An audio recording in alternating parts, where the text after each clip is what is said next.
नमस्कार साथियों, स्वागत है आप सभी का आपकी अपनी पाठशाला पर। मैं हूं अंकित अवस्थी। कहते हैं कि अगर किसी के साथ कोई दुर्घटना हो जाए तो वो उसे नींद में भी याद आती है। रह रह करके व्यक्ति नींद में खड़ा हो जाता है और फिर चिंता करने लगता है कि मेरे साथ ये क्या हुआ था। वैसा ही कुछ पाकिस्तान के प्रधानमंत्री शहबाज शरीफ के साथ इन दिनों हो रहा है।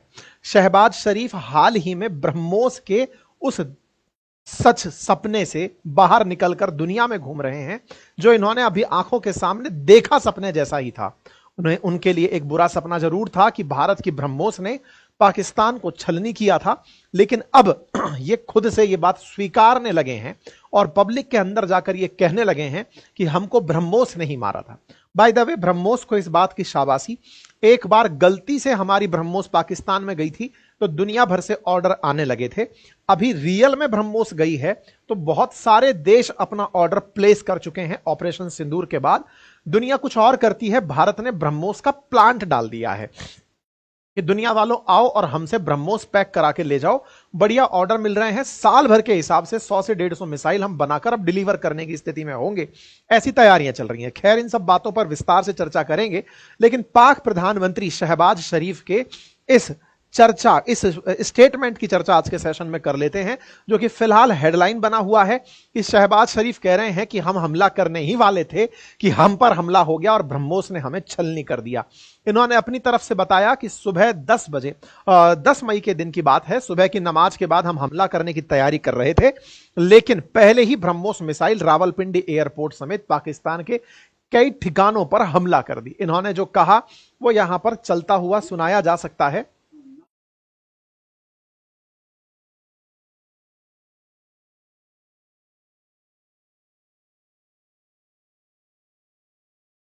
हमने रेस्पॉन्ड करने का निर्णय लिया था कि हम बहुत बड़ा रिस्पॉन्स देंगे भारत को। और फजल प्रेयर्स जो हैं, सुबह की जो नमाज होती है, उससे पहले पाकिस्तान की आर्म्ड फोर्सेस भारत को जवाब देंगी, लेकिन उससे जस्ट पहले ही हमारे ऊपर आकर ब्रह्मोस गिर पड़ी। अच्छा, बाय द वे, पाकिस्तान का यह कहना क्यों मायने रखता है, इसको समझिए। देखिए, जैसा आप सभी जानते हैं कि पाकिस्तान इस समय दुनिया भर में झूठ का नैरेटिव फैला रहा है। हमेशा अपनी तरफ से एक लाइन बोल रहा है कि हम पर तो कुछ हुआ ही नहीं, हमारा तो कोई नुकसान हुआ ही नहीं, हमने भारत का ये नुकसान कर दिया, हमने भारत को इतना नुकसान पहुंचा दिया। तमाम प्रकार की बातें पाकिस्तान के द्वारा फैलाई जा रही हैं। लेकिन यहां पर एक बात ध्यान देने योग्य है कि भारत ने जब कारगिल में इनको क्षति पहुंचाई थी, कारगिल में जब ये घुस आए थे और भारत ने इनको मारकर भगाया था, उस समय पर भी इन्होंने स्वीकारने से मना कर दिया था कि इनके जो लोग हैं वो इनके ही हैं। इन्होंने कारगिल में मारे गए लोगों को यह मानने से इनकार कर दिया था कि यह पाकिस्तान की सेना है, पाकिस्तान के लोग हैं, ये मानने से इनकार कर दिया था। ये वो तस्वीरें हैं उस समय की। और इवन इंडिया ने इन लोगों का अंतिम क्रियाक्रम किया था। बाकायदा पाकिस्तानियों को भारत के द्वारा दफनाया गया था, क्योंकि इन लोगों ने स्वीकारने से मना कर दिया कि ये हमारा है, ताकि दुनिया में ये इंसल्ट ना हो कि ये भारत के अंदर घुसपैठ कर गए थे और घुसपैठियों को भारत ने मारकर भगाया है। पाकिस्तान हमेशा ही, जब कश्मीर में पहली बार एंट्री किया था, तब भी ये कहकर घुसा था कि कबीलाई लोग जो हैं वो अंदर घुस गए, हमारी सेना नहीं घुसी, जबकि कबीले की वेशभूषा में इन्होंने अपनी ही सेना को अंदर एंट्री कराई थी। अब ये सब हो क्यों रहा है, कहां से आया, ये कहानी कहां से चर्चा में आई, अब मैं थोड़ा सा आपको उसका जिक्र बता देता हूं। जिक्र कुछ यूं है कि भारत ने अपनी तरफ से अपने डेलीगेशंस दुनिया भर में भेजे हुए हैं कि जाओ और दुनिया को बताकर आओ ऑपरेशन सिंदूर क्या था, हमने उसका किस तरह से, मतलब हमने क्या क्या किया, पाकिस्तान ने हमारे यहां आतंकी हमला कैसे करवाया, दुनिया को बताने के लिए हमने अपने राजनेताओं को भेजा हुआ है। ये बढ़िया सुर्खी बटोर रहे हैं। हमारे राजनेता जहां भी जा रहे हैं वहां मीडिया का अटेंशन प्रॉपर गेन कर रहे हैं। वहां पर लोग जो इंडियन डायस्पोरा रहता है उनको अपनी बातें सही से रख रहे हैं, वहां के राजनेताओं के बीच अपनी बातें सही से रख रहे हैं। मतलब जिस मिशन से हमने भेजा, ये सब लोग सक्सेसफुली अपना काम कर रहे हैं। लेकिन अब पाकिस्तान को याद आया कि यार ये तो ये काम कर दिया, हमें भी करना चाहिए। पाकिस्तान ने अपनी तरफ से कुछ लोगों को अपॉइंट किया, लेकिन वो करते हुए दिखाई नहीं दिए। इन्होंने कहा चलो इस बहाने विदेश यात्रा हो जाएगी। ये काम करके प्रधानमंत्री इनके खुद निकल लिए कि दुनिया भर में से कुछ ही देश तो थे जो हमारे साथ आकर खड़े हुए थे, चलो वहां ले जाते हैं। और आसिम मुनीर को सो कॉल्ड फील्ड मार्शल जो बनाया गया है, नाम का ही सही, लेकिन उनको दुनिया में थोड़ा घुमा के लाते हैं कि वेरी गुड बेटा, तुमने बहुत अच्छा किया, दुनिया भर में घुमाने लेकर चलते हैं। तो ये अपने साथ इन सबको लेकर के निकलते हैं, पहुंचते हैं तुर्की, जहां शुरू हुए वहीं खत्म। तुर्की पहुंचते हैं, वहां जाकर के उन्होंने अपनी तरफ से धन्यवाद दिया कि सर आप हमारे साथ थे, बड़ा अच्छा लगा, हम मरने ही वाले थे, आपने हमें बचा लिया। इस तरह से तुर्की पहुंचते हैं। तुर्की के बाद ये पहुंचते हैं ईरान। ईरान पहुंचते हैं और ईरान को धन्यवाद देते हैं इस बात का कि आपने हमारे और भारत के बीच में सेटलमेंट कराने के प्रयास किया था। आपको याद होगा पजेश्कियन क्या बोलते हैं, सॉरी, ईरान के जो विदेश मंत्री थे वो भारत की यात्रा पर आए थे। ऐसे में यहां से पाकिस्तान के पीएम जाकर के वहां के राष्ट्रपति से मिलते हैं और कहते हैं कि आपने बढ़िया प्रयास किया था जो अपने विदेश मंत्री को भारत और पाकिस्तान की उस समय यात्रा पर भेजा था जिस समय हमारे बीच संघर्ष चल रहा था और आपने दोनों के बीच में शांति स्थापित कराने का प्रयास किया था। ईरान को धन्यवाद देने के लिए ये यहां पर पहुंच चुके हैं। इंटरेस्टिंग बात क्या है, ईरान और पाकिस्तान की बिल्कुल नहीं बनती है। आप इसको ऐसे समझिए कि ईरान एक शिया मुल्क है और पाकिस्तान एक सुन्नी मुल्क है। शिया सुन्नी की लड़ाई तो है ही, बॉर्डर पर भी काफी कलेश है, लेकिन इन दिनों हुआ क्या है कि चाइना ने पाकिस्तान पर जब से हाथ रखा है, पाकिस्तान अपना धर्म भूल गया है। अब जब से वो धर्म भूला है तब से पाकिस्तान को हमेशा से ही पड़ी रोटी खाने की आदत रही है। आप इसके मैप को भी देखेंगे तो एक बैठा हुआ कुत्ता ही दिखाई देता है। पहले अमेरिका वो रोटी डालता था और अफगानिस्तान के खिलाफ उसे यूज करता था, अब चाइना वो रोटी डालता है। अब चाइना जिनके साथ अपने व्यवहार रखता है, पाकिस्तान उनके साथ कबूल है कर देता है। हाल ही में पाकिस्तान ने अफगानिस्तान के साथ में यही काम किया। पहले अफगानिस्तान के लिए जो करता था, चाइना ने इसको जैसे ही खरीदा सीपैक के बहाने, इसने पूरा पैकेज बना लिया कि चलो अब ये हमें पालेगा। यानी कि ये एक ऐसी संतान है हमारी जो अब से हमने छोड़ी है, तब से ये बाप ही खोज रही है कि कौन इन्हें पालेगा। ऐसे में पाकिस्तान को पालते समय अमेरिका और चाइना ये दोनों बढ़िया से इसको पालते चल रहे थे। चाइना ने अपने लिए ईरान को तेल का एक रिसोर्स मान लिया है कि ईरान से सस्ता तेल मिलेगा जब कोई और इसका नहीं खरीद रहा है। तो ऐसे में ईरान ने इनको तेल देने का सौदा किया। ईरान और पाकिस्तान की दोस्ती चाइना के प्रभाव का ही असर दिखने लगी। मूलतः इन दोनों के बीच में कोई दोस्ती नहीं है। अगर गलती से भी एक आतंकी हमला बॉर्डर पर हो गया, ये दोनों फिर से दूर दूर हो जाएंगे। लेकिन फिलहाल के लिए पैसा ये सारी मित्रता करा रहा है और दुनिया के देशों को यह समझना चाहिए, जो धर्म के युद्ध लड़ते हैं उनको यह समझना चाहिए कि पैसे से ये धर्म के युद्ध भी खत्म करवाए जा सकते हैं, जैसा ईरान और पाकिस्तान के बीच में शांति होती हुई दिखाई देती है। खैर, ईरान के साथ इनके नए रिश्ते हैं, बढ़िया से बनाए जा रहे हैं। खुशी इस बात की है कि आप भारत के अंदर भी आए थे तो आप हमारे पास भी आए थे, हमको समझा के गए थे। चलो कोई बात नहीं साहब। इसी बीच में पाकिस्तान के प्रधानमंत्री खैमनेई से मुलाकात करते हैं, ईरान के जो सुप्रीम कमांडर हैं। यहां पे एक तस्वीर बड़ी इंटरेस्टिंग आती है जिसमें सभी लोग शूज पहनकर बैठे हैं, खैमनेई भी अपने स्लीपर्स डालकर बैठे हैं, ये अपने जूते उतार कर बैठे हैं। तस्वीरों में तो यही दिखाई दे रहा है। सॉक्स पहने हुए हैं इन्होंने और पहनकर यहां बैठे हुए हैं। अब पता नहीं इन्होंने यहां पर इनके सामने ढोक दिया था कि क्या किया था कि जहां पना आपने हमारी रक्षा करी। जो भी है, कुल मिलाकर के ये यहां पर आपको दिखाई दे रहे हैं। इसके बाद ये यहां से निकलते हैं और अजरबैजान पहुंचते हैं। अजरबैजान, भारत ने अजरबैजान और तुर्की का पूरी तरह से इन दिनों बहिष्कार सही किया हुआ है, भारत के लोगों ने तो किया हुआ ही है।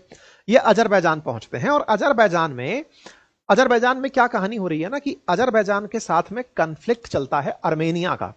अर्मेनिया और अजरबैजान के बीच में नगोर्नी काराबाख रखकर के नाम से एक रीजन है जिसको लेकर के दोनों लोग झगड़ते रहते हैं। भारत अर्मेनिया को हथियार बेचता है, उन हथियारों से अर्मेनिया अजरबैजान पर हमले करता है। तो इसलिए अजरबैजान भारत को अपना दुश्मन मानता है। और भारत अर्मेनिया को क्यों देता है? क्योंकि अजरबैजान लंबे समय से अपना समर्थन पाकिस्तान को कश्मीर मामले पर देता है। अजरबैजान की पाकिस्तान से मित्रता होने के कारण हमारी अर्मेनिया से मित्रता है। तो कुछ इस तरह से हम लोग ऑलरेडी बटे हुए हैं। अच्छा साहब, ये यहां पहुंचते हैं। यहां इसलिए पहुंचते हैं कि बढ़िया भैया तुमने बढ़िया साथ दिया हमारा, कश्मीर के मसले पर तुम हमारे साथ खड़े रहे, थैंक यू हो गया, थैंक यू। इस थैंक यू के दौरान यहां पर ये बैठ करके पब्लिक मीटिंग को एड्रेस कर रहे थे पाकिस्तान के प्रधानमंत्री अजरबैजान में। तो एक तरह से ये कह सकते हैं कि पाक प्रधानमंत्री दुनिया में जाकर भारत की तारीफ करने के लिए, जैसे हमारा डेलीगेशन गया हुआ है, ऐसे ही ये हमारा डेलीगेशन बन करके यहां पर गए हुए थे। यहां जाकर के ये तारीफ करने बैठते हैं। तारीफ क्या करते हैं? इन्होंने कहा कैसे कैसे कार्यक्रम हुआ। इन्होंने कहा सेना 10 मई की सुबह नमाज के बाद हमला करने की तैयारी कर रही थी, लेकिन उससे जस्ट पहले ब्रह्मोस मिसाइल ने हमारे रावलपिंडी एयरपोर्ट पर हमला कर दिया। ऑपरेशन सिंदूर के अंदर इन्होंने जो भी हुआ वो बताया। इन्होंने जो कारनामा किया वो तो हमारी दीवारों पर पुंछ में हाजिर है ही कि इनके जो गोलीबारी थी उससे कोई भी बड़ी कैजुअलिटी नहीं हुई, लेकिन भारत ने जिस तरह से काम किया वो साफ साफ दिखाई दे गया। इन्होंने बकायदा ये बात बताई कि हमारे ठिकानों पर भारत का हमला हुआ, और ये बात जानने वाली भी है कि रावलपिंडी में जो नूर खान बेस है ये उन 11 मिलिट्री ठिकानों में से था जिसे भारत ने निशाना बनाया था। भारत ने पाकिस्तानी सेना के हेड ऑफिस से कुछ दूरी पर स्थित जो एयरबेस है उस पर लॉकहीड C-130 हरक्यूलिस और इल्यूजन IL-72 रिफिल जैसे मिलिट्री प्लेन जहां मौजूद थे वहां पर हमला किया था। इमेजेस से भी ये निकल कर आया कि 2 मिलिट्री प्लेन्स को भारत की वजह से नुकसान हुआ है। बकायदा तस्वीरें ऐसी बयान करती हैं कि 25 अप्रैल को नूर खान एयरबेस ऐसा दिखता था, 10 मई को वो इस तरह से तहस नहस दिखाई देने लगा। देखो ये वो तस्वीरें हैं जो मैक्सार टेक्नोलॉजी, जो कि दुनिया में बहुत हाई जूम तस्वीरें निकालती है, केवल उन्हीं एजेंसीज को देती है या देशों को देती है जो ऑथराइज्ड होते हैं। तो उन तस्वीरों से यह पता चल रहा है कि भारत ने इनका कितना नुकसान पहुंचाया था। ऐसे ही आप यहां पर देख सकते हैं कि भारत ने किस तरह से इनके हैंगर्स पर नुकसान पहुंचाया, वो यहां पर इन तस्वीरों के अंदर विजिबल हो रहा है। भारत ने इनके एयरबेस पर जो नुकसान पहुंचाया वो यहां पर विजिबल हो रहा है। इनके जिन ठिकानों पर नुकसान पहुंचाया, जहां पर हैंगर्स थे, जहां मतलब विमान खड़े होते हैं, उन पर जो नुकसान पहुंचाया दिखाई दे रहा है। ऐसे ही सरगोधा एयरबेस पर जहां हमने नुकसान पहुंचाया वो यहां पर विजिबल हो रहा है। कुल मिलाकर बात यह है कि भारत का अटैक इतना प्रिसाइज था। देखो आपको यह तो जानकारी होगी कि भारत ने पाकिस्तान पर हमला जब किया था तो 2 खास विशेष मिसाइलों की इस समय चर्चा हुई थी। एक स्कैल्प मिसाइल थी जो हम फ्रांस से लेकर आए थे, और दूसरी हमारी ब्रह्मोस थी। दोनों ही अपने सटीक निशानों के कारण सुर्खियों में आ गई। स्कैल्प मिसाइल हमने राफेल में लगा रखी थी जो एकदम टारगेटेड निशाना करी थी, कहीं पर भी डेविएट नहीं हुई। और ब्रह्मोस भारत में रह करके जमीन से उड़ करके उनके यहां मार के आई एग्जैक्ट ठिकानों पर। अगर रनवे कहा तो रनवे, हैंगर कहा तो हैंगर, जहां का। और पाकिस्तान का डिफेंस सिस्टम उसको नहीं रोक पाया, उसके अटैक को समझ ही नहीं पाया। इस बात पर पाकिस्तानी लोग भी पाकिस्तान की मजे ले रहे हैं। इवन अब तो मजाक इस तरह से होने लगी है, भारत में भी मीम खूब बन रहे हैं कि यार इस आदमी को किस बात का फील्ड मार्शल बनाया जा रहा है कि बेटा हमला होने से पहले हमला झेल लिए, इस बात का, या इस बात का कि पाक प्रधानमंत्री बढ़िया से अब ब्रह्मोस का प्रचार कर रहे हैं। लोगों ने तो यह तक कहा है कि भारत ने इस समय ऐसा कर दिया है कि पाकिस्तान को ही अपना स्पोक पर्सन बना दिया है, कि ब्रह्मोस की तारीफ करने पाक पीएम खुद जा रहे हैं। मतलब लोगों ने यह कहा है कि अगर अपने डिफेंस प्रोडक्ट को दुनिया भर में बिकवाना हो तो पाकिस्तान के प्रधानमंत्री से अच्छा ब्रांड एम्बेसडर कोई नहीं हो सकता। और यह सच भी है। भारत अब ब्रह्मोस को बनाकर दुनिया को बेचना चाहता है। अच्छा, भारत ने 2029 तक का टारगेट लिया हुआ है कि 50,000 करोड़ के डिफेंस इक्विपमेंट बेचेगा। अब 50,000 करोड़ के डिफेंस इक्विपमेंट बेचेगा, उसमें ब्रह्मोस एक बड़ा पार्ट है। अब ब्रह्मोस को हमने पहले भी बेचा था। ब्रह्मोस को जब हमने पहले बेचा था तब इंडिया की तरफ से एक मिसाइल चला दी गई थी जो पाकिस्तान में 150 किलोमीटर तक अंदर गई थी। आपको याद होगा भारत की तरफ से एक बार मिसाइल चलाई गई थी और मियां चानू नामक जगह तक पाकिस्तान में चली गई थी 2022 में। उसी के तुरंत बाद फिलीपींस ने हमसे कहा कि आप हमें ब्रह्मोस दे दो, और हमने फिलीपींस को ब्रह्मोस दे दी थी। फिलीपींस क्यों मांग रहा था? फिलीपींस को चाइना के खिलाफ चलाना है। चाइना के खिलाफ क्यों चलाना है? इन दोनों का मतलब चाइना सी को लेकर के, साउथ चाइना सी को लेकर कन्फ्लिक्ट रहता है। ऐसे में फिलीपींस का चाइना के प्रति इसका उपयोग होना स्वाभाविक है। क्यों? क्योंकि चाइना का ही डिफेंस सिस्टम पाकिस्तान में लगा है, पाकिस्तान को तो बचा नहीं पाया, तो चाइना को भी नहीं बचा पाएगा। यही फिलीपींस की थॉट प्रोसेस थी। अब जैसे ही हमने ऑपरेशन सिंदूर किया, ऑपरेशन सिंदूर में हमने दुनिया को बताया कि हमारी ब्रह्मोस ने कैसे सटीक निशानों को मारा। हमने बकायदा सबको वो तस्वीरें दिखाई कि देखो। अब पाक पीएम भी बोल दे रहे हैं कि सर हाँ, हमें बहुत बुरा मारा। परिणाम क्या निकला? न्यूज देख रहे हैं आप, 13 मई की है।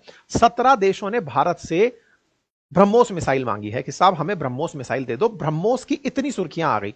अब जैसे ही ब्रह्मोस की सुर्खियां बनी, भारत तैयार था कि ब्रह्मोस के ऑर्डर आएंगे ही आएंगे। हमने एक बार मियां चानू में चलाया था, उसका परिणाम यह निकला कि हमको तुरंत फिलीपींस ने मांगा। अब हमने इनके ठिकानों को टारगेट किया बकायदा कह के, और कुछ नहीं कर पाया चाइना का डिफेंस सिस्टम। तो चाइना के जो दुश्मन है या फिर जिन्होंने चाइना से वेपन खरीदे हुए हैं वो ब्रह्मोस खरीदने की लाइन में आ गए। यही कारण है कि भारत ने उत्तर प्रदेश के अंदर ब्रह्मोस बनाने का ही कारखाना सेट कर दिया है। हमारी अब एक्सपेक्टेशन है कि 100 से लेकर 150 मिसाइल हम हर साल ब्रह्मोस की बनाकर दुनिया को बेचेंगे। हमने यहां पर एक बिजनेस बना लिया है कि यह बढ़िया रहा भाई साहब। अब भारत ने इन पर 2:30 बजे पहले हमला किया था, उसमें हमारे ड्रोन के कारनामे ये सब निकल कर आए थे। ये भाई साहब ये भी बात बोले हुए थे। मतलब एक तरह से इनके द्वारा अब ये तो क्लियर कर दिया गया है कि भारत ने इन पर हमला किया, और इनके प्रधानमंत्री ही पब्लिकली ये बात बोलते हुए पाए जा रहे हैं कि हां, हमारे यहां पर प्रिसाइज हमले हुए थे। प्रिसाइज हमले हुए, हमें बस अपना प्रिसीजन ही बेचना था। तो भारत अपने डिफेंस सेक्टर को बढ़िया से ऑपरेट करने में कामयाब हो गया है। ठीक है साहब, पाकिस्तानी लोग भी इस बात को मानते हैं कि हमारे ऊपर हमला हुआ था और पाकिस्तान के द्वारा जो रिटेलिएशन था उससे कोई भी भारत का नुकसान नहीं हुआ। इसी बीच में आज रक्षा मंत्री का एक बयान काफी वायरल हो रहा है, जिसमें रक्षा मंत्री नेवी से कह रहे हैं कि आप सब लोग तैयार रहिए, क्योंकि जो अभी हमने किया वो वार्म अप था। अब पाकिस्तान ने अगर कोई भी आतंकी घटना हमारे साथ की तो वो एक्ट ऑफ वॉर मानी जाएगी, ये हम कह चुके हैं और इस बार नेवी का पूरा योगदान होगा, ये हमारे रक्षा मंत्री ने बयान दिया है। मैं आप सभी से कहना चाहता हूं कि आप अपनी तैयारियों में कोई कमी ना रखें। अब तक जो हुआ वो वार्म अप था, अगर पाकिस्तान से फिर से कोई जरूरत होती है तो इस बार नेवी भी हरकत में आएगी, फिर भगवान ही जानता है पाकिस्तान का क्या होगा। यह हमारे रक्षा मंत्री के द्वारा दिया गया बयान है। तो कुल जमा अर्थ यह है कि भारत ने इस आपदा में भी एक अवसर तलाशा, ब्रह्मोस बढ़िया से बिकवा दी और पीएम ऑफ पाकिस्तान को अपना सेल्समैन बना दिया। आप लोगों को इस विषय पर क्या लगता है, अपनी राय कमेंट बॉक्स में जरूर बताइएगा। फिलहाल के लिए इतना ही। और हां, यदि आप में से कोई साथी अपनी पाठशाला के कोर्सेज एनरोल करना चाहता है तो 2 दिन तक हमारे कोर्सेज पर, जो हमारे पेड कोर्सेज हैं हिस्ट्री, ज्योग्राफी, पॉलिटी, इकोनॉमी, जो मेरे द्वारा पढ़ाए गए हैं, उनके साथ हैंड रिटन नोट्स भी उपलब्ध कराए जा रहे हैं। दिस इज फर्स्ट टाइम कि आप लोगों को ऐसा कोई ऑफर दिया जा रहा है। हैंड रिटन नोट्स आपके घर तक डिलीवर होंगे, जाकर उन्हें एक्सेस कर लें। 31 तारीख तक आपके लिए वो ऑफर उपलब्ध है। बाकी आप लोगों के लिए एक सेमिनार हमने रखी है, इस सोमवार को दोपहर 3 बजे आयोजित की जाएगी। इसके लिए भी आप अपनी पाठशाला ऐप पर अपने आप को एनरोल कर सकते हैं। थैंक यू सो मच, अपना ख्याल रखें।